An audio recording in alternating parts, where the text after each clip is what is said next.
नमस्कार, मैं हूं प्रदीप विश्वकर्मा और आप देख रहे हैं आज का मुद्दा। और आज के मुद्दे में हम बात करेंगे 80 करोड़ लोगों को मुफ्त राशन। प्रधानमंत्री गरीब कल्याण अन्न योजना का विस्तार अब दिवाली और छठ पूजा तक यानी नवंबर महीने के आखिर तक कर दिया जाए।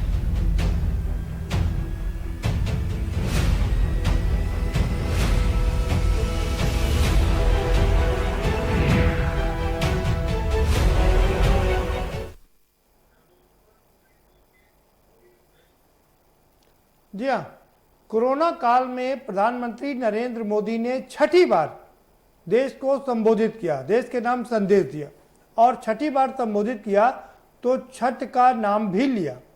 बिहार में छठ की पूजा बहुत तेज से होती, बहुत बड़ी तादाद में छठ की पूजा की जाती। छठ मैया की बहुत ही वहाँ पर मान्यता है।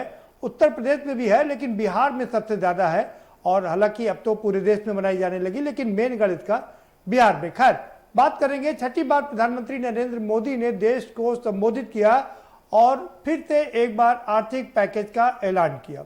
80 करोड़ लोगों को प्रधानमंत्री मोदी ने कहा कि 80 करोड़ लोगों को पिछले 3 महीने से लगातार राशन फ्री दिया जा रहा है और अब अगले 5 महीने तक राशन फ्री दिया जाएगा।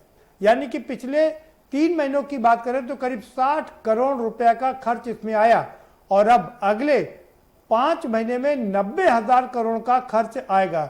यानी कि कुल मिलाकर के 1.5 लाख करोड़ रुपया खर्च किया जाएगा 80 करोड़ लोगों को गरीब राशन देने में। ये प्रधानमंत्री की गरीब कल्याण योजना है। इस पर उन्होंने पूरा फोकस किया और कहा कि वो लोगों को आत्मनिर्भर बना रहे हैं और ये एक बड़ी राहत की बात होगी उनके लिए। और भी चीज़ें उन्होंने गिनाई, जो किसान सम्मान निधि जो किसानों को दिया उसकी चर्चा की और जो पैकेज लगातार दिए उन्होंने उन सब की चर्चा की। लेकिन प्रधानमंत्री नरेंद्र मोदी के भाषण का और संबोधन का लोग बहुत बेसब्री से इंतजार कर रहे थे। कयास ये लगाए जा रहे थे कि आखिर वो देश को किस मायने में संबोधित करेंगे, क्या बोलेंगे। लोगों को उम्मीद थी कि शायद वो कोरोना पर कुछ बोले, लेकिन कोरोना पर उन्होंने देश को नसीहत दी और वहीं तक सीमित रहे कि देश में जो लोग अनलॉकडाउन हुआ है वो लोग सही से नियमों का पालन नहीं कर रहे, वो सही से नियमों का पालन करें। हालांकि इशारा जरूर किया कि क्या आइंदा आने वाले समय में जिस तरीके से लाइसेंस ना होने पर या बेल्ट ना लगाने पर एक जुर्माना लगाया जाता है तो क्या इस पर भी जुर्माना लगाया जा सकता है। क्योंकि उन्होंने कहा कि विश्व के एक प्रधानमंत्री पर 15,000 रुपए का जुर्माना लगा था जब उन्होंने मास्क नहीं लगाया था। तो क्या अब देश में जरूरत आन पड़ी कि लोगों को मास्क लगाया जाए, लगाने के लिए ये कंपलसरी कर दिया जाए और अगर लोग ना माने तो इस पर एक जुर्माना लगा दिया जाए। खैर, हम आगे बढ़ेंगे। तमाम योजनाओं की उन्होंने गिनती की और लेकिन अब विपक्ष उन पर सवाल खड़े कर रहा है। राहुल गांधी ने सवाल खड़े करते हुए कहा, राहुल हमेशा से सवाल खड़े कर रहे हैं, उन्होंने पीएम के संबोधन से पहले भी सवाल खड़े किए थे और संबोधन के बाद भी सवाल खड़े किए। एक शेर के जरिए उन्होंने अपनी बात रखी। हालांकि शेर उन्होंने सही नहीं पढ़ा, लेकिन उस शेर का जो लब्बो लुआब कुछ इस तरह है कि तू इधर उधर की ना बात कर, ये बता कारवा लुटा क्यों, और तेरी मुझे रह जनों से गिला नहीं, तेरी रहबरी का सवाल है। ये शेर के जरिए उन्होंने प्रधानमंत्री नरेंद्र मोदी पर अटैक किया और कहा कि आप इधर उधर की बात कर रहे हैं, जो जिस पर फोकस करना चाहिए उस पर फोकस नहीं कर रहे हैं। दूसरा, एक AIMIM के अध्यक्ष और सांसद असदुद्दीन ओवैसी ने भी तंज कसा। उन्होंने कहा कि प्रधानमंत्री नरेंद्र मोदी आए तो थे चीन पर बोलने के लिए, लेकिन चने पर बोलकर चले गए, चना पर बोलकर चले गए। इनका मतलब यह था कि प्रधानमंत्री नरेंद्र मोदी ने अपने संबोधन में इस बात का भी जिक्र किया कि 5 किलो गेहूं या 5 किलो चावल दिया जाता है और अब 1 किलो दाल भी दी जाती है, अब 1 किलो चना भी दिया जाएगा। तो इसी को रिलेट करते हुए उन्होंने कहा कि प्रधानमंत्री चीन पर बोलने के लिए आए थे और चना पर बोल के चले गए। अब इसी को लेकर के आरोप प्रत्यारोप का दौर शुरू हो गया और हम इसी पर चर्चा करेंगे कि दरअसल प्रधानमंत्री नरेंद्र मोदी, और एक और आपको बात बताते चले कि विपक्ष इसको बिहार के चुनाव से जोड़ करके देख रहा है। वो सवाल खड़े कर रहा है कि आखिर ये नवंबर तक ही क्यों दिया गया, क्योंकि नवंबर में वहां पर सरकार बन जानी है। 29 नवंबर को बिहार में सरकार बन जानी है, उससे पहले सितंबर अक्टूबर में चुनाव होने, तो उसको देखकर उसको उससे कोरिलेट कर रहा है। दूसरी बड़ी बात है कि छठ की बात की। छठ बिहार का सबसे बड़ा आराध्य देवी है और उनकी पूजा की जाती है, उसको छूने की कोशिश की। अब असदुद्दीन ओवैसी साहब कह रहे हैं कि आप देश के प्रधानमंत्री, आप 130 करोड़ लोगों के प्रधानमंत्री हैं, आपने छठ की बात की, आपने दीपावली की बात की, आपने तमाम त्योहारों और पर्व की बात की, तो आपने बकरीद की का नाम क्यों नहीं लिया। बकरीद आपको बताते चले कि अगस्त के प्रथम सप्ताह में मनाई जाएगी। खैर, ये आरोप प्रत्यारोप चलता रहेगा और हम इसी पर चर्चा करेंगे। हमारे साथ खास मेहमानों का पैनल जुड़ चुका है, हम उनसे आपका परिचय भी कराएंगे, लेकिन उससे पहले आपको एक रिपोर्ट दिखा देते हैं कि दरअसल प्रधानमंत्री मोदी ने आज क्या क्या खास बात कही और उसके क्या मायने हैं।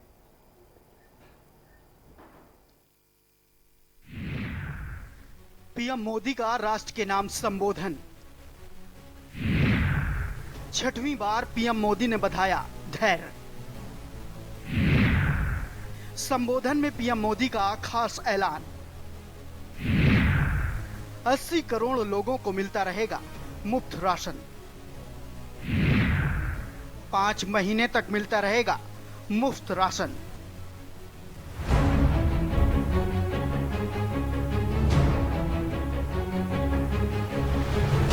प्रधानमंत्री नरेंद्र मोदी ने कोरोना संकट काल और चीन से तनाव के बीच देश को संबोधित किया। देश में कोरोना के कहर के बीच ये छठा मौका है जब प्रधानमंत्री मोदी ने देश को संबोधित किया। पीएम मोदी ने कहा कि कोरोना से लड़ते हुए भारत में 80 करोड़ लोगों को 3 महीने का राशन मुफ्त दिया गया है। इसके अतिरिक्त प्रत्येक परिवार को हर महीने 1 किलो दाल भी दी गई। बीते 3 महीनों में जनधन खातों में 31,000 करोड़ रुपए जमा करवाए गए। इस दौरान पीएम मोदी ने कहा कि दिवाली तक लोगों को राशन दिया जाएगा क्योंकि ये संकट काल है। 80 करोड़ से ज्यादा लोगों को 3 महीने का राशन, यानी परिवार के हर सदस्य को 5 किलो गेहूं या चावल मुफ्त दिया गया। इसके अतिरिक्त प्रति परिवार हर महीने 1 किलो दाल भी मुफ्त दी गई। यानी एक तरह से देखें तो अमेरिका की कुल जनसंख्या से 2.5 गुना अधिक लोगों को, ब्रिटेन की जनसंख्या से 12 गुना अधिक लोगों को और यूरोपियन यूनियन की आबादी से लगभग 2 गुने से ज्यादा लोगों को हमारी सरकार ने मुफ्त अनाज दिया है। प्रधानमंत्री ने कहा कि पूरे देश में एक राशन कार्ड पर काम किया जाएगा। आज अगर सरकार सबको राशन दे रही है तो उसका क्रेडिट अन्नदाता किसान और दूसरा ईमानदार टैक्स पेयर को जाता है। आपने देश का अन्न भंडार भरा है, इसलिए आज गरीब का चूल्हा जल रहा है। आपने ईमानदारी से टैक्स भरा है, अपना दायित्व निभाया है, इसलिए आज देश का गरीब संकट से मुकाबला कर पा रहा है। मैं हर किसान और करदाता को धन्यवाद देता हूं। आने वाले समय में हम अपने प्रयासों को और तेज करेंगे। हम सभी को सशक्त करने के लिए निरंतर काम करेंगे। कृषि क्षेत्र में, एग्रीकल्चर सेक्टर में ही ज्यादा काम होता है। अन्य दूसरे सेक्टरों में थोड़ी सुस्ती रहती है। जुलाई से धीरे धीरे त्योहारों का भी माहौल बनने लगता है। अब आप देखिए, अभी 5 जुलाई को गुरु पूर्णिमा है, फिर सावन शुरू हो रहा है, फिर 15 अगस्त आएगी, रक्षाबंधन आएगा, कृष्णा जन्माष्टमी आएगी, गणेश चतुर्थी आएगी, ओणम होगा। और आगे जाएं तो काटी बिहू है, नवरात्रि है, दुर्गा पूजा है, दशहरा है, दीपावली है, छठी मैया की पूजा है। त्योहारों का ये समय जरूरतें भी बढ़ाता है, खर्च भी बढ़ाता है। इन सभी बातों को ध्यान में रखते हुए ये फैसला लिया गया है कि प्रधानमंत्री गरीब कल्याण अन्न योजना का विस्तार अब दिवाली और छठ पूजा तक, यानी नवंबर महीने के आखिर तक कर दिया जाएगा। बहरहाल प्रधानमंत्री नरेंद्र मोदी ने एक बार फिर कोरोना काल में जनता को ढांढस बंधाया है और कहा है कि किसी को घबराने की जरूरत नहीं है, क्योंकि जनता के लिए सरकार ने खजाना खोल रखा है और हर जरूरतमंद को मदद दी जा रही है।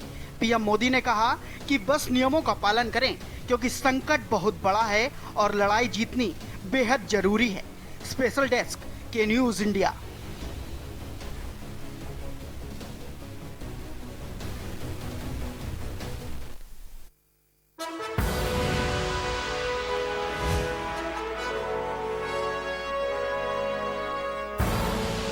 आप देख रहे हैं के न्यूज, खबरों का सारथी।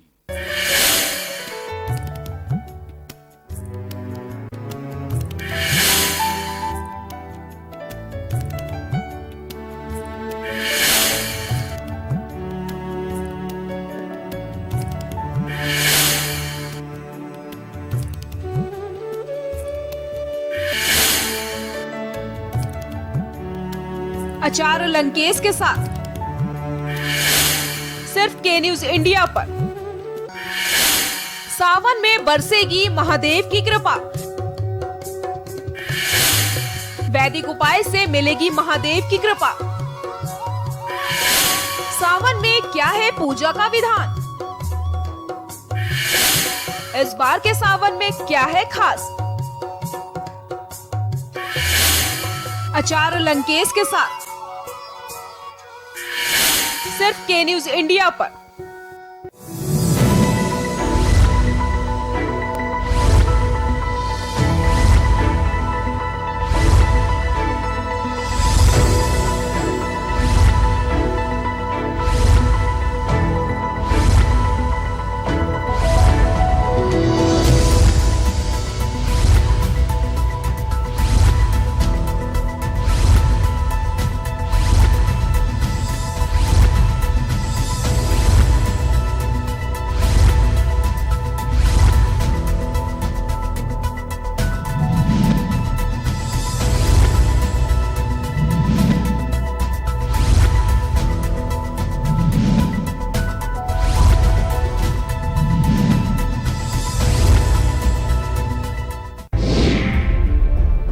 क्या है भरण पोषण की परिभाषा?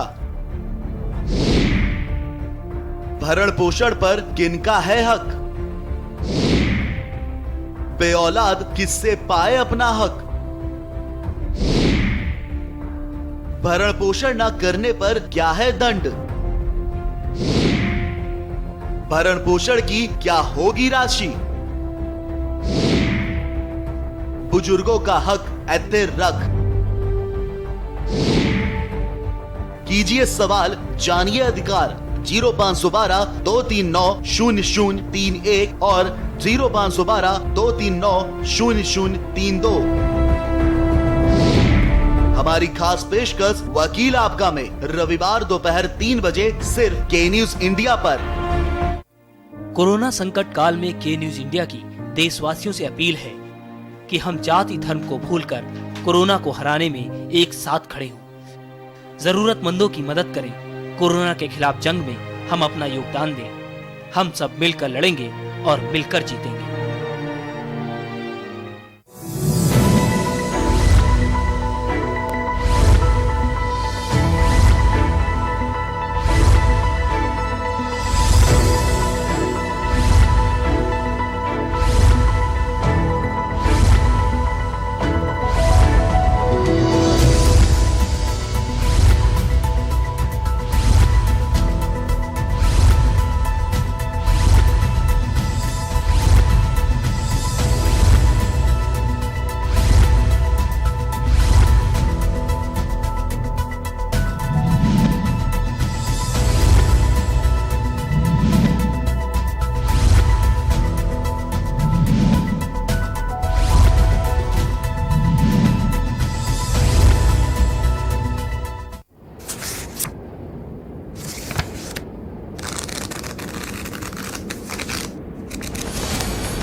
कोरोना संकट के पल पल की अपडेट आप तक पहुंचा रहे हैं 100 कोरोना योद्धा।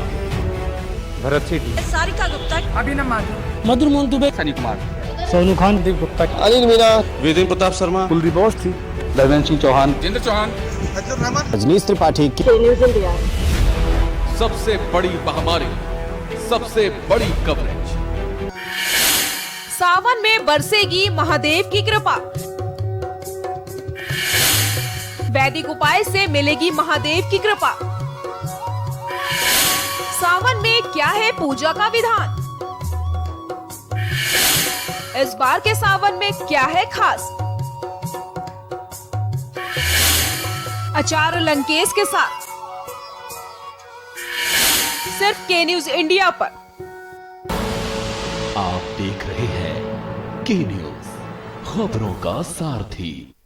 प्रधानमंत्री गरीब कल्याण अन्न योजना का विस्तार अब दिवाली और छठ पूजा तक, यानी नवंबर महीने के आखिर तक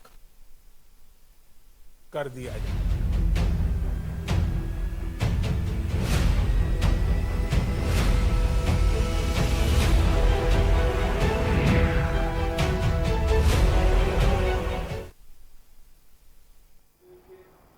जी हाँ, 80 करोड़ लोगों को मुफ्त राशन या बिहार का चुनाव, ये एक बड़ी बात है। हम इसी पर चर्चा करेंगे। हमारे साथ में खास मेहमानों का पैनल है, हम उनसे आपका परिचय करा देते हैं। हमारे साथ दिनेश चौधरी साहब जुड़े हुए हैं, विधायक हैं भारतीय जनता पार्टी के। स्वागत है आपका दिनेश जी। और उमा शंकर पांडे भी जुड़ चुके हैं हमारे साथ में, कांग्रेस के प्रखर प्रवक्ता हैं। आपका भी बहुत स्वागत है पांडे जी। और हमारे साथ R.A. उस्मानी साहब भी जुड़ चुके हैं, समाजवादी पार्टी के नेता हैं और पूर्व मंत्री हैं। बहुत स्वागत है आपका उस्मानी साहब। लखनऊ स्टूडियो से हमारे साथ में भूपेन तिवारी जी जुड़ चुके हैं, आपका बहुत स्वागत है भूपेन जी। और अब से कुछ देर बाद एक और खास मेहमान हमारे साथ जुड़ेंगे, और जब वो जुड़ेंगे तो हमेशा की तरह उसी समय हम उनसे आपको रूबरू जरूर करवाएंगे। सीधा रुख करेंगे दिनेश चौधरी जी का। दिनेश जी, 80 करोड़ लोगों को मुफ्त राशन अगले 5 महीने तक क्या संदेश देता है? या कोविड अगले 5 महीने तक कभी सताएगा, या बिहार का चुनाव है? टीवी चैनल को बधाई देता हूं कि मुझे अपनी बात रखने का अवसर मिला। देश के नाम संबोधन में प्रधानमंत्री महोदय ने अपना पूरा ध्यान कोरोना के मामले में सावधानी, देश के हालात, देश के आत्मनिर्भरता, लोकल के लिए वोकल का संदेश दिया। प्रधानमंत्री महोदय का कहना है कि बरसात के नाते सीजन बदल रहा है। इस सीजन में आम तौर पर लोगों को सर्दी, खांसी, बुखार होते रहता है। अतः बदलते सीजन में हमें सावधान रहना है और इन बीमारियों से बचना है। हमें लॉकडाउन के नियमों का कड़ाई से पालन करना है। कम से कम 2 गज की दूरी, चेहरे पर मास्क, भीड़ से बचना होगा। प्रधानमंत्री महोदय ने उदाहरण दिया है, किसी देश के प्रधानमंत्री ने मास्क नहीं पहनना था, स्थानीय प्रशासन ने उन्हें अर्थदंड लगाया। ऐसा भारत में भी होना चाहिए। चाहे ग्राम प्रधान हो या प्रधानमंत्री, वह जनता से ऊपर नहीं हो सकता। प्रधानमंत्री महोदय ने कहा, हमने गरीबों के लिए मुफ्त अनाज, 5 किलो गेहूं या चावल प्रति व्यक्ति, 1 किलो दाल या चना प्रतिमाह देश के 80 करोड़ जनता को अगले नवंबर तक, मतलब 5 माह और मुफ्त में दिया जाएगा। जी, देश के जरूरतमंद लोगों के लिए रोजगार के अवसर प्रदान करने के लिए केंद्र व प्रदेश की सरकार लगी हुई है। कुछ प्रदेशों की सरकारें ज्यादा सक्रिय हैं, तो कुछ प्रदेश की सरकारें कम सक्रिय हैं। ठीक है, मैं उनसे कम सक्रिय है। ठीक है, मैं उनसे निवेदन करना चाहूंगा। चौधरी साहब आएंगे दोबारा से आपके पास जी। ठीक है, चौधरी साहब आएंगे दोबारा से आपके पास जी, आएंगे, समय कम है। आपका समय समाप्त हो गया है। उमाशंकर पांडे जी का रुख करेंगे। उमाशंकर पांडे जी, 3 महीने तक राशन दिया फ्री में और अब अगले 5 महीने तक और राशन फ्री में दिया जाएगा। क्या बिहार का चुनाव सामने दिखाई दे रहा है? क्या 29 मई तक सरकार बन जानी है? पकड़ा है माननीय प्रधानमंत्री जी के लिए संवेदनशीलता का कोई मतलब नहीं है। हर वक्त उनको सिर्फ और सिर्फ चुनाव ही दिखाई देता है, इसीलिए उन्होंने इसको बढ़ाकर नवंबर तक किया है। और साथ ही साथ वो छठ पूजा का भी संज्ञान दिलाना भूले नहीं, उन्होंने छठ पूजा का भी जिक्र इसीलिए किया। दूसरी बात, मैं जो कुछ गंभीर बातें करना चाहता हूं प्रदीप जी, कि पूरा देश आज प्रधानमंत्री जी को सुनना चाह रहा था और वो शायद ये उम्मीद लगा के बैठा था, मैंने भी ये उम्मीद लगाई कि आज प्रधानमंत्री जी चाइना को कड़े शब्दों में संदेश देंगे, उनको लाल आंखें दिखाएंगे और खुली चुनौती चाइना को देने का काम करेंगे। खुलकर चाइना को वो जवाब देंगे और लाल आंखें दिखाएंगे। लेकिन प्रधानमंत्री जी तो चाइना के बारे में जिक्र करना ही भूल गए। उन्होंने तो चाइना के बारे में एक शब्द नहीं बोला। उन्होंने कोरोना के बारे में बोला और उन्होंने कहा कि सही समय पर लॉकडाउन लागू करने से ऐसा हुआ। उनको पता नहीं कि आज कोरोना की क्या स्थिति हो गई है देश में। 17,000 से ज्यादा लोग मर गए हैं और हम 3 लाख के ऊपर जो है पहुंच गए हैं। विश्व में हम 4थे नंबर पर पहुंच गए हैं। ऐसे में प्रधानमंत्री जी आत्ममुग्धता का शिकार होकर कह रहे हैं कि देश जो है वो कोरोना से सुरक्षित है। ये कौन सी बात कर रहे हैं प्रधानमंत्री जी? ताइवान की तरह अगर इमीडिएटली फ्लाइट्स जो वुहान से और चाइना से आ रही थी वो बैन कर दी जाती तो आज देश में कोरोना फैलता ही नहीं। ठीक है, 16-17 हजार लोग जो हमारे जी। ठीक है उमाशंकर जी, आपका समय समाप्त हो गया है। अब दोबारा आपके पास वापस आएंगे। हम R.A. उस्मानी साहब का रुख करेंगे। उस्मानी साहब, प्रधानमंत्री का छठवीं बार संबोधन इस कोरोना काल में कैसे देखते हैं आप?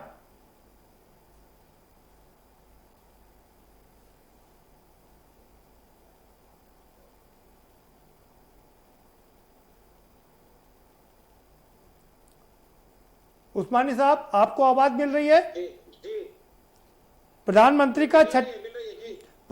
का छठी बार संबोधन कोरोना काल में कैसे देखते हैं आप? लगातार संबोधन हो रहा है माननीय प्रधानमंत्री जी का और वो जो भी घोषणाएं कर रहे हैं वो खाली थोथी साबित हो रही हैं। केवल कागजों पे साबित हो रही हैं या दूरदर्शन पे उनका दर्शन हो रहा है। जमीन पे जो 90 करोड़ लोगों को उन्होंने कहा है कि हम मुफ्त अनाज देंगे। माननीय विश्वकर्मा जी, आप ये बताइए कि 5 किलो गेहूं में कौन सा परिवार 1 महीने खाना खा लेगा? अरे प्रति व्यक्ति पर यूनिट है। अरे प्रति व्यक्ति 5 किलो अगर ऐसे दे रहे होते ना तो आज इस देश के सैकड़ों लोग भूख से मर नहीं गए होते, आत्महत्या नहीं कर रहे होते मजदूर। आज जो लोग लॉकडाउन में काम छोड़ के मुंबई से गुजरात से सभी लोगों को वापस आए थे, शामिल कर ले।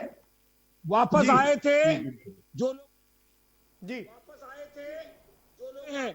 मैं लगातार इलेक्ट्रॉनिक मीडिया, प्रिंट मीडिया पे पढ़ रहा हूँ, देख रहा हूँ कि वो वापस जा रहे हैं अपने अपने शहरों में और कह रहे हैं यहाँ भूख से मर जाने से बेहतर है उत्तर प्रदेश में। कहीं नहीं जा रहे हैं। आप कहाँ हैं? अरे आपको दिखाई नहीं पड़ रहा है, आप अपना चश्मा तो देखिए। कहाँ है? आप अपना चश्मा करके देखिए। तो है नहीं, आपके पास कोई मुद्दा नहीं है। मुद्दा तो है नहीं, आपके पास कोई मुद्दा नहीं है। आपके पास कोई मुद्दा नहीं है। अपनी भारत देश की तारीफ कर, अपनी बात समय पर रखिए। चौधरी दिनेश चौधरी जी, आपके पास आएंगे, पहले उन्हें अपनी बात पूरी कर लेने दीजिए। उस्मानी साहब, समाप्त हो गया है। हम अपने दूसरे मेहमान की तरफ रुख करेंगे। जम्मू कश्मीर में चाइना के बॉर्डर पे आपने तो डिबेट शुरू कर दिया, थोड़ा ध्यान रखिए। पहले और भी मेहमानों को इसमें चर्चा में शामिल कर लेते हैं। भूपेन जी हमारे साथ शामिल कर लेते हैं। भूपेन जी हमारे साथ जुड़े हुए अर्थशास्त्री हैं। भूपेन जी का रुख। भूपेन जी, अरे आप नहीं, वो रुक गए, आप भी रुक जाइए। उस्मानी साहब रुक गए, दिनेश जी रुक गए। तो कहीं आएंगे दोबारा। नहीं, आपकी बात हो गई, आएंगे दोबारा से, आपसे फिर से चर्चा करेंगे। आज ये लोग झूठ बोल रहे हैं जी, ये अभी तक किसानों के पैसे का भुगतान भी नहीं कर पाए हैं, मजदूरों को खाना देना तो दूर रहा। सबसे ज्यादा गन्ना का पेमेंट हुआ है इस सरकार में। वो मालूम है 90,000 करोड़ रुपया दिया गया है। आप टीवी आपके पास आएंगे भूपेंद्र चौधरी जी, ठीक है भूपेंद्र चौधरी जी, ठीक है। उस्मानी साहब आएंगे आपके पास, रुकिए उस्मानी साहब, रुकिए।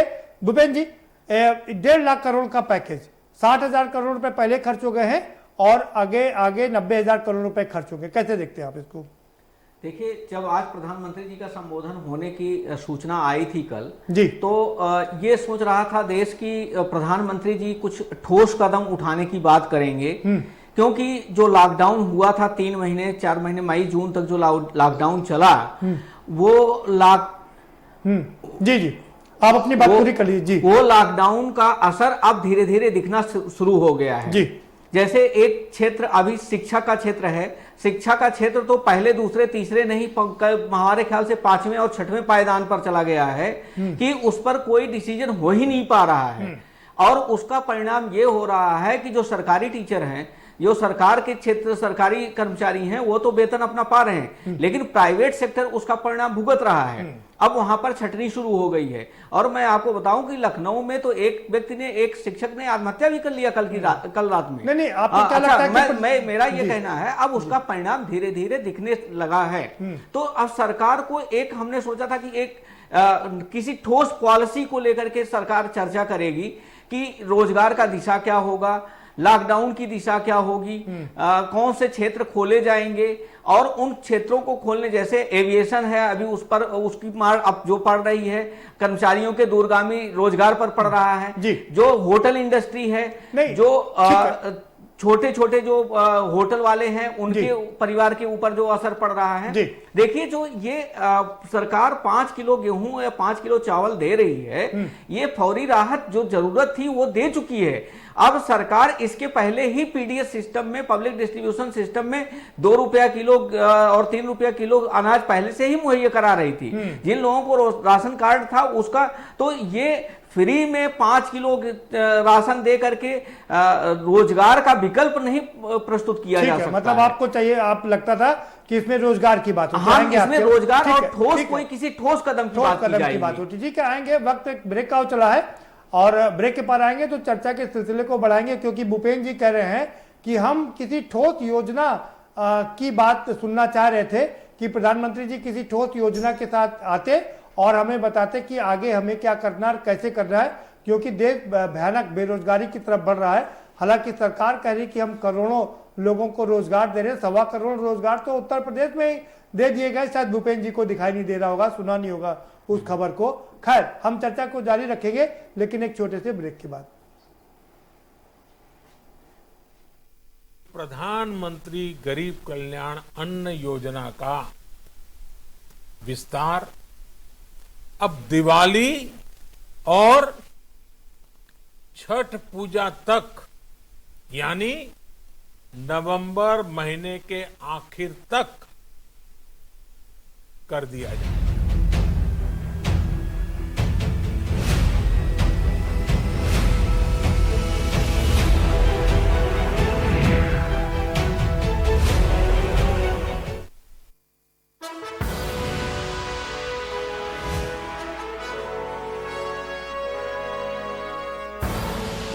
आप देख रहे हैं के न्यूज, खबरों का सारथी।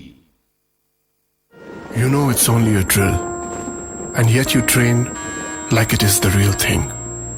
Because one day, at a second's notice, it will be. One day, you'll come together as an invincible team. And every second you save will be a life saved. The Indian Air Force is looking for an exceptional team. A team that is truly a cut above. Join the Indian Air Force to be a cut above. हम, आप, सब। अब नहीं तो कब, 9 बज जाए तब। बहुत हुई राजनीति की माया, हम बताएंगे कि आपके हिस्से में क्या आया। फिक्र आपकी, सोमवार से शुक्रवार रात 9 बजे।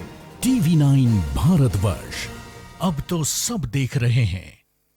खुदी को आजमाया है तो ये अंदाज आया है, खुदी को आजमाया है तो ये अंदाज आया है। तुम में भी मैं हूं, शुद्ध प्लस पान मसाला। Mount Litera Z School, Unnao, #1 in academics, #1 in sports, best teachers, best result, smart classroom, best transport facility, world class infrastructure के साथ Mount Litera Z School, Unnao। आप देख रहे हैं के न्यूज, खबरों का सारथी। प्रधानमंत्री गरीब कल्याण अन्न योजना का विस्तार अब दिवाली और छठ पूजा तक, यानी नवंबर महीने के आखिर तक कर दिया जाए।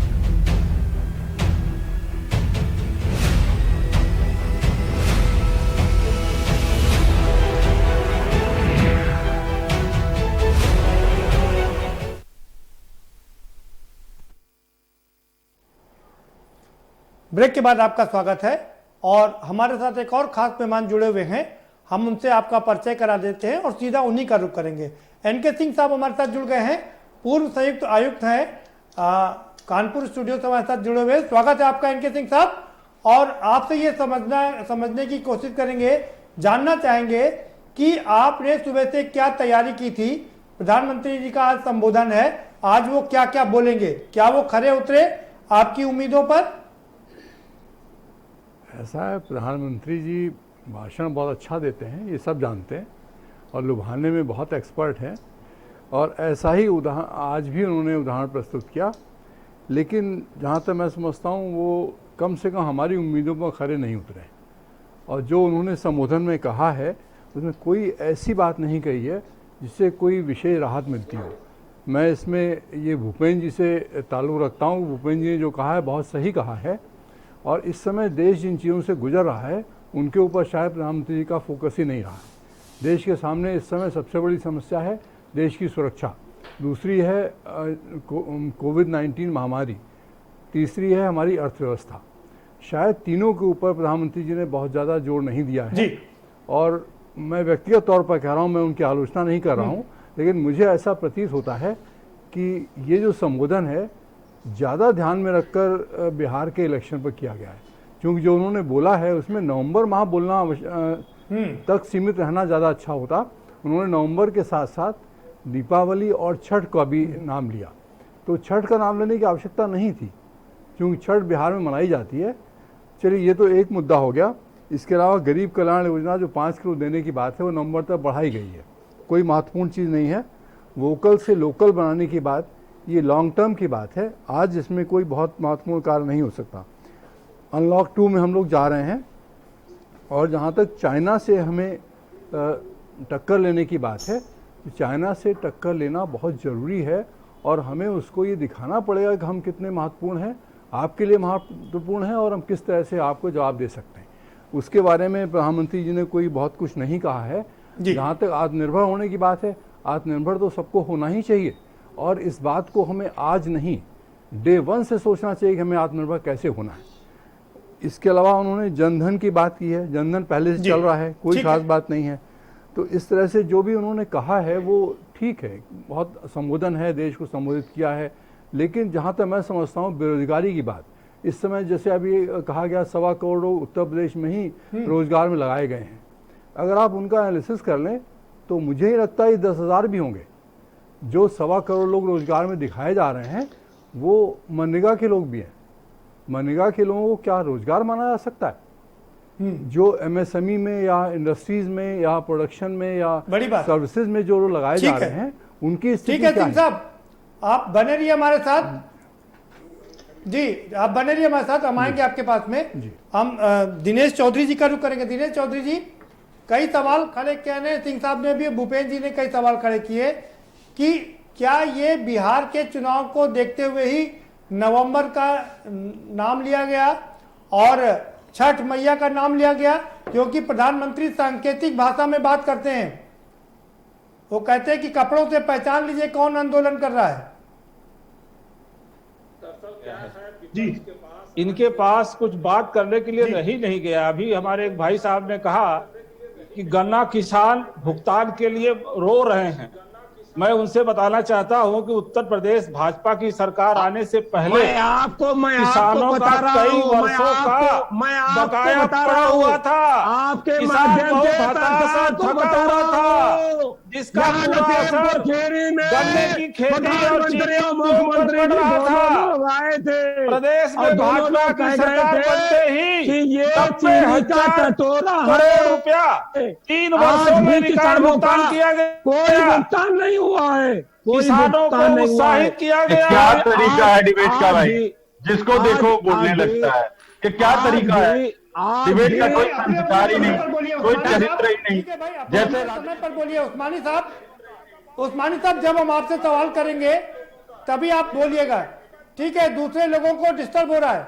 उस्मानी साहब, आप थोड़ा धैर्य रखिए, हमें दिनेश जी से कुछ सवाल पूछने। रुकिए दिनेश जी, के लिए दिनेश चौधरी जी, सवाल आपसे ये है कि सारे पैनल के लोग पूछ रहे हैं, सवाल आपसे ये है कि सारे पैनल के लोग पूछ रहे हैं कि क्या बिहार के चुनाव को ध्यान में रखते हुए प्रधानमंत्री जी ने संबोधन किया है? क्या महोदय पूरे देश के लिए कर रहे हैं, बिहार चुनाव के लिए नहीं कर रहे हैं। आज उनका जो संबोधन था पूरे देश के लिए था। जी, तो असदुद्दीन ओवैसी साहब कह रहे हैं कि आपने बकरीद का नाम नहीं लिया, बकरीद भी अगस्त में है, और छठ मैया का नाम ले लिया। अब आने वाला जो महीना है ये सब पूजा पाठ का ही महीना है। जब 130 करोड़ लोगों की बात होती है उसमें बकरीद भी आती है।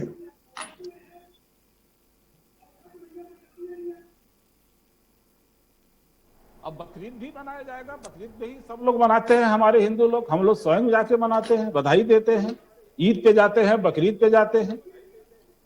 जी, सवाल ये है, जी सवाल ये है, आप दूसरा एनके सिंह साहब सवाल खड़े कर रहे हैं। आपने कहा कि 1.25 करोड़ रोजगार दिया गया उत्तर प्रदेश में, क्या मनरेगा को भी रोजगार मान लिया जाए?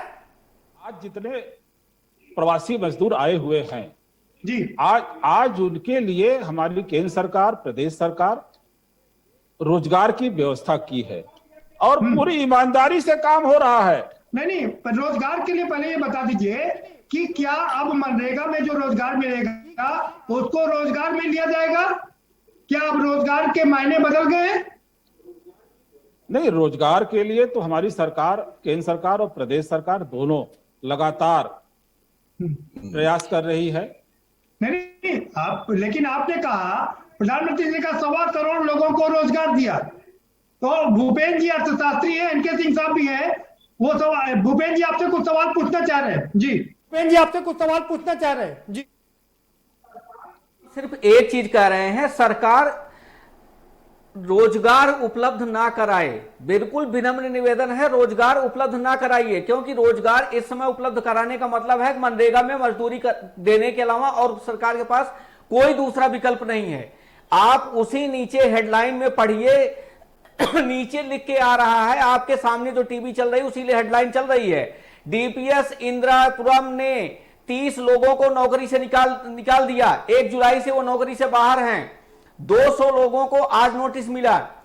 आपको बताएं, कई कॉलेज ऐसे हैं, कई शिक्षा क्षेत्र में, मैं आपको एक शिक्षा क्षेत्र का मैं बता रहा हूं, एक सिर्फ उदाहरण, कल कोचिंग संस्थान के लखनऊ में कोचिंग संस्थान के लोग मिलने गए थे। कोचिंग संस्थान, एक मेरी बात बहुत जल्दी, समय कम है, थोड़ा सा। कोचिंग संस्थानों के लोग दिनेश शर्मा जी से मिलने गए थे, उनके पास इस समय वो उनका सवाल सीधा पूछिए, सवाल वेट एंड वॉच। तो ऐसे जगहों पर जहां पर पॉलिसी डिलेमा है, पॉलिसी की वजह से लोग बेरोजगार हो रहे हैं, उनके लिए सरकार पॉलिसी तो कुछ लाए। सरकार वहां पर आज हम प्रधानमंत्री के संबोधन पर बात करें, ठीक है? प्रधानमंत्री का संबोधन हम तो सोचे थे कि शिक्षा पर भी कुछ बोलेंगे। चाइना के ऐप हटाने से चाइना का कोई व्यापार पर प्रभाव नहीं पड़ने वाला है। आप टिकटॉक हटा दीजिए, चाइना के ऊपर क्या प्रभाव पड़ जाएगा? 7.5% जीडीपी का 7.5% वहां जाता है। नहीं, अगर तो चाइना के ऐप हटा देंगे तो चाइना के ऐप से चाइना की इकोनॉमी धराशायी हो जाएगी। भूपेंद्र जी, चाइना की इकोनॉमी पर कौन असर डाल रहा है? आप पैरासीटामोल बनाते हैं, उसका इंग्रेडिएंट असर डाल रहा है। तो आप अम्बिफ्लेम का इंग्रेडिएंट मंगाते हैं, वो असर डालता है। ठीक है, आप बनारस की साड़ी बनाते हैं, जो रॉ मटेरियल मंगाते हैं वो है। इस पर बात करिए। दिनेश जी कह रहे हैं कि ये ऐप हटाने से काम नहीं चलेगा, कुछ बड़े कदम उठाने पड़ेंगे। विकास का मुख्य साधन होता है जी, और हमारी सरकार अब तक कब से 80 से 90 लाख मत दीजिए, टू द पॉइंट बताइए। बनाया जा चुका है। मैं आपके पास आऊंगा। उस्मानी साहब रुक जाइए, भाजपा को आदत है भाषण देने की, प्रवचन करने। लाख ये प्रवचन का मंच नहीं है। को आत्मनिर्भर बनाया चाहिए। फैक्ट बताइए। उमाशंकर जी, आप ही के पास आ रहा हूँ। नहीं, ये भाजपा के लोग जब देखिए भाषण देने लगते हैं, जहां देखिए उसको मंच समझ के भाषण देते हैं। सीधे प्रश्न का सीधा जवाब दीजिए जी। 45 साल में बेरोजगारी सबसे ज्यादा क्यों है, उसका जवाब दीजिए। प्रवासी मजदूर आए हैं, उनके लिए क्या व्यवस्था है, जवाब दीजिए। सीधा सा प्रश्न है और सीधा सा जवाब होना चाहिए। प्रवचन दे रहे हैं जी। आप जो सवाल खड़े कर रहे हैं, वो सवाल ये था कि क्या ये संबोधन बिहार का था? राहुल गांधी ने सवाल खड़े किया कि ये बता कि काफिला लुटा क्यों, इसके मायने क्या हैं? जी बिल्कुल सही बात है प्रदीप जी, इनको सीधा जवाब देना चाहिए जी। लेकिन भारतीय जनता पार्टी को लोगों को प्रवचन करने की आदत पड़ गई है। जिसको देखिए वो नेता इनका बीजेपी वाला प्रवचन ही करता है, जवाब आप नहीं देंगे। आप सीधे सवाल, उमाशंकर पांडे जी, आप अपने सीधे सवाल दिनेश जी से पूछ सकते हैं छोटे शॉर्ट में। प्रधानमंत्री जी ने, दिनेश जी जवाब दे मुझको, उन्होंने गांव की महिलाओं को कचरा बीनने का सलाह दिया है। तो क्या आप गांव की महिलाएं कचरा बीने घूम घूम के, ये रोजगार है? प्रधानमंत्री जी ने आज जो अपने संबोधन में कहा, क्या ये गांव की महिलाओं का अपमान नहीं है कि गांव की महिलाएं अब कूड़ा करकट से कचरा बीनने जाए? ये रोजगार का साधन है। ये प्रधानमंत्री जी के सोचने का एक तरीका है। ठीक है, जवाब ले लीजिए उमाशंकर जी। प्रधानमंत्री जी का पूरा संदेश, प्रधानमंत्री जी का पूरा संदेश बहुत गंभीर और जिम्मेदाराना था। कचरा बीनने के लिए कहा है, क्या आप उसको स्वीकार कर रहे हैं कि हाँ गांव की महिलाएं कचरा बीने? ये आप इसका जवाब दीजिए। सीधा सा प्रश्न है, सीधा जवाब दीजिए। प्रधानमंत्री जी ने कहा है स्वच्छता अभियान, साफ सफाई, कचरा बीने। स्वच्छता अभियान से नहीं कहा है आपने प्रधानमंत्री का भाषण नहीं सुना। उन्होंने इसको कहा है कि कचरा बीनेंगे, प्लास्टिक निकलेगा, कंचन बनेगा। यानी कि कचरे से कंचन कहा है उन्होंने। आपने भाषण ही नहीं सुना प्रधानमंत्री जी का? पूरा सुना हूं। आप भाजपा के हैं, विधायक हैं, आपने उनका भाषण ही नहीं सुनना। आप कह रहे हैं स्वच्छता के लिए। अरे स्वच्छता के लिए नहीं कहा है, उन्होंने रोजगार के लिए कहा है। उमाशंकर पांडे जी, कचरे की बात सुनी, लेकिन आपने ये बात नहीं सुनी कि 90,000 करोड़ रुपए खर्च करके प्रधानमंत्री 80 करोड़ लोगों को 5 महीने तक मुफ्त राशन दे रहे हैं। प्रदीप जी, वो नहीं सुनाई पड़ेगा। नहीं, हमें वो भी सुनाई दिया। सुनिए प्रदीप जी, आप जो वरिष्ठ पत्रकार हैं, हम सब आपका बड़ा सम्मान करते हैं। ये जिस योजना का गुणगान प्रधानमंत्री जी कर रहे थे, ये यूपीए सेकेंड में आदरणीय राहुल गांधी जी की प्रेरणा से खाद्य सुरक्षा कानून पारित किया गया था, जिसमें हर परिवार को, जिसमें लगभग 80 करोड़ लोग कवर होते थे, उनको 35 किलो राशन हर महीने देने का विधान उस कानून में कांग्रेस ने किया था। आज जिन पर भारतीय जनता पार्टी उछल रही है, चाहे वो मनरेगा हो, चाहे वो पीडीएस हो, ये दोनों योजनाएं अरे फी दे रही है तो कितना वसूल लिया उसके नाम पर प्रदीप जी, इतना वसूल लिया कि वो पीएम केयर्स फंड बना दिया और उसमें प्रधानमंत्री राहत कोष में पैसा नहीं लिया, पीएम केयर्स में लिया। क्यों? क्योंकि कैग उसका केयर नहीं करती है, इसलिए वो उन्होंने प्रधानमंत्री राहत कोष के बजाय पीएम केयर में लिया, जिसका केयर केवल मोदी उनके लोग करेंगे, कैग उसका केयर नहीं करेगा। ठीक है उमाशंकर जी आएंगे आपके पास। उस्मानी साहब का रुख करेंगे। उमाशंकर जी, उस्मानी साहब आप कुछ कहना चाह रहे हैं बहुत देर से। कितना डीजल और पेट्रोल का दाम बढ़ा कांग्रेस सरकार में, और आज ये हो हल्ला कर रहे हैं। फ्री में कच्चा तेल मिल रहा है और आप बेच रहे हो कितने में? 80 रुपए के पार। और इतिहास में पहली बार फर्स्ट टाइम डीजल की कीमत पेट्रोल से ज्यादा है। डीजल मध्यम वर्ग के लोगों के लिए आवश्यक चीज है, खेती किसानी इससे होती है, ट्रांसपोर्टेशन का काम डीजल से होता है। आपने डीजल के दाम को पेट्रोल से ज्यादा बढ़ा दिया तो आपने महंगाई को चरम पे पहुंचाने का रास्ता खोल दिया। आपको अगर समझ नहीं है तो मनमोहन सिंह बढ़ाया जाइए और ट्रेनिंग लीजिए, ट्रेनिंग ले लीजिए। एक बार आप गए थे, ट्रेनिंग लेके आए थे, वो ठीक था, फिर मनमोहन सिंह जी के पास जाइए और ट्रेनिंग लीजिए। ठीक है पांडे जी। अरे पांडे जी 2013 में डीजल 83, अरे पेट्रोल 83 रुपए डीजल में पर बात नहीं कर रहे भाई, डीजल पर बात नहीं। फायदा क्या है उस पे? उमाशंकर पांडे जी उसको छोड़ दीजिए, आगे बढ़ेंगे, आएंगे आपके पास दोबारा से। उमाशंकर जी, आज हम लोग डीजल और पेट्रोल की बात नहीं कर रहे हैं, उस पर चर्चा हम कर चुके हैं। पैसे हमारी सरकार में था, आपने 28 रुपए उत्पाद शुल्क बढ़ा दिया। आप अलग से चर्चा करेंगे। उमाशंकर पांडे जी आपको रुकना पड़ेगा। उस्मानी साहब बहुत देर से इंतजार करें। उस्मानी साहब आप अपनी बात रख सकते हैं। के विद्वान प्रवक्ता जी कह रहे थे कि गन्ने का भुगतान कर दिया गया है। मैं आपके माध्यम से सरकार से पूछना चाहते हैं कि लखीमपुर खीरी, पीलीभीत, ये जो बजाज ग्रुप की चीनी मिल की फैक्ट्रियां हैं, इन्होंने नवंबर 19 के बाद से अभी तक गन्ने का भुगतान नहीं किया है। हजारों करोड़ रुपया गन्ने का बकाया है।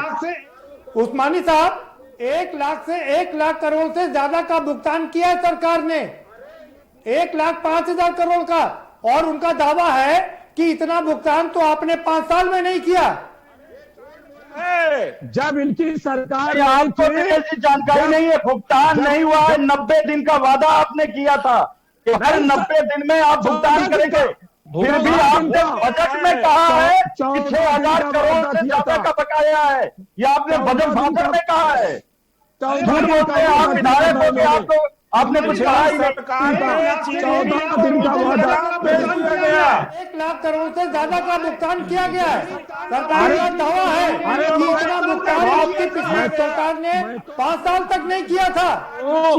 ये लोग जो है देश को गिरवी रख दिए हैं। ये गन्ने का भुगतान नहीं कर रहे हैं, ये बॉर्डर पे फौजियों की हत्याएं करा रहे हैं, मारे जा रहे हैं। आपकी बात आ गई जनाब। ठीक है उस्मानी साहब आपकी बात आ गई, जनाब दिनेश जी का उत्तर भी ले लीजिए। अरे भाई जवान मारे गए कि नहीं मारे गए, क्या जानकारी आप दोगे?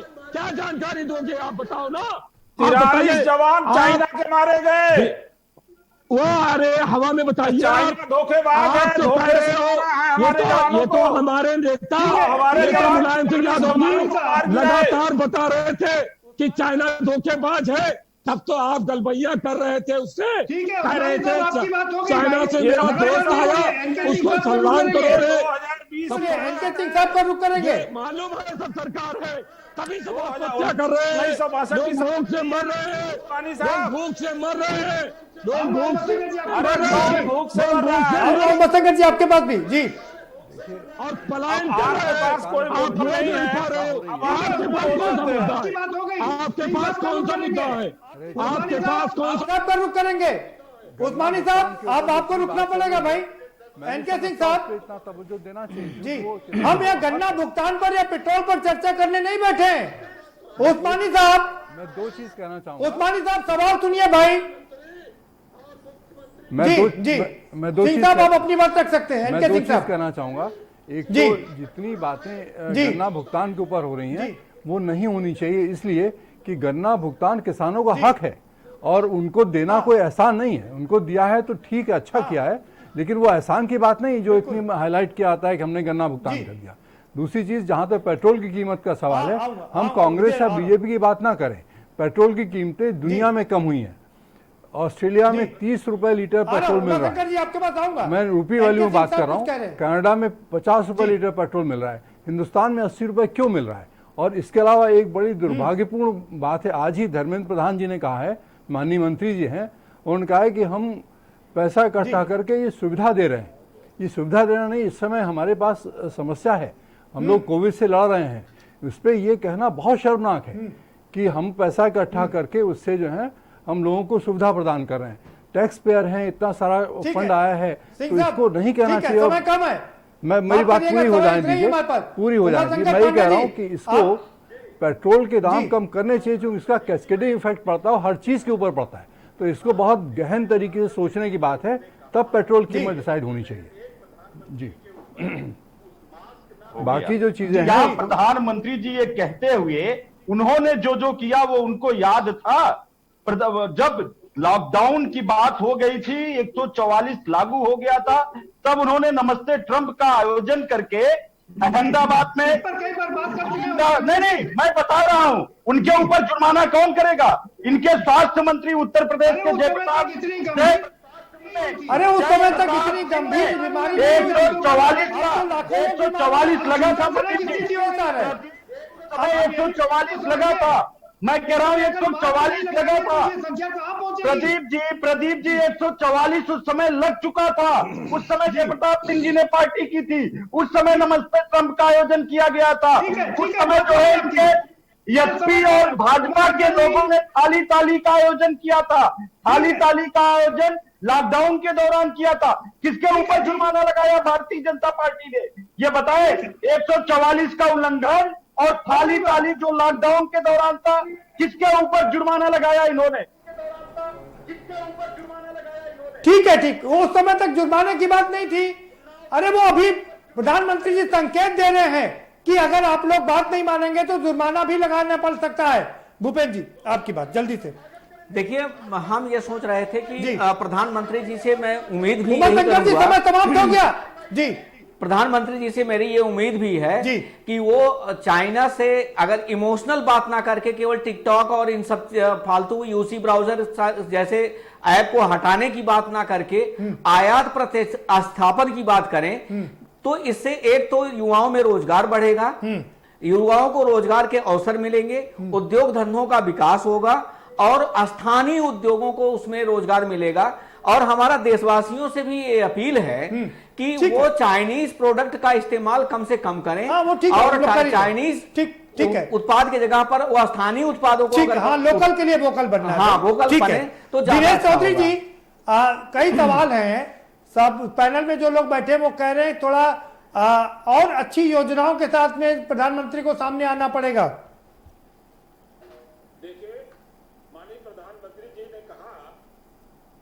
है और क्षेत्रीय और स्थानीय परंपरागत व्यवसायों को भी आगे बढ़ाएंगे। जैसे अभी आपने बातें हैं, बातों का क्या? पांडे जी ने कहा, बातों का क्या नहीं अब आप लोग गंभीर आरोप लगाया दिनेश चौधरी जी, उमाशंकर पांडे गंभीर आरोप लगा रहे हैं कि हम 35 किलो गेहूं चावल दे रहे थे, वो भी 2 रुपए किलो में, आपने वो 2 रुपए हटा करके दे दिया। शंकर भाई को बता दूं, 35 किलो इसके पहले की जो सरकार थी 5 किलो, इसके पहले की जो सरकार थी 50% राशन कार्ड फर्जी बनाए गए थे। अच्छा, आज भी स्थितियां बदली नहीं है। गरीबों को हक मिलता ही 50 किलो के बोरे 45 किलो के बोरे में बदल गए हैं। पूछवा लीजिए, कहीं चेक करवा लीजिए। आपके जो कोटेदारों को जो बोरी मिल रही है 50 किलो की, वो 45 किलो की है। 5 किलो आप वही खा जा रहे हैं। अरे आप चेक करवा लीजिए, मैं आपको चुनौती दे रहा हूँ। किसी भी जिले में अरे 30 किलो के बोरे मिल रहे हैं, आप कैसी बात कर रहे हैं? कभी कोटेदार के किसी दुकान का की सरकार भ्रष्टाचार समाप्त कर दी, वो देखा है। आपका वो बिजली विभाग से लेकर कर दी। अरे बिजली विभाग के विधायकों ने लिखा है, आपके विधायकों ने मुख्यमंत्री को पत्र लिखा है। आपके विधायकों ने मुख्यमंत्री को पत्र लिखा है। की भर्ती में दिखाई पड़ गया भ्रष्टाचार चल जाता था,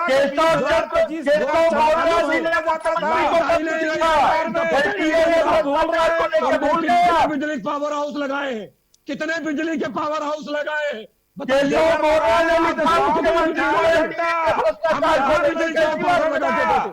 अखिलेश सरकार बिजली के पावर प्लांट लगा गई बिजली मिल रही है नहीं? वो हम बिजली बना के गए थे, हमारी सरकार बिजली बना के गई थी। आपने कौन सा प्लांट, आपने कौन सा प्लांट लगाया बिजली का? पता नहीं। बहुत शुक्रिया आप चलिए, बहुत शुक्रिया आप सभी मेहमानों का, बहुत शुक्रिया। समय हमारे पास इतना ही था।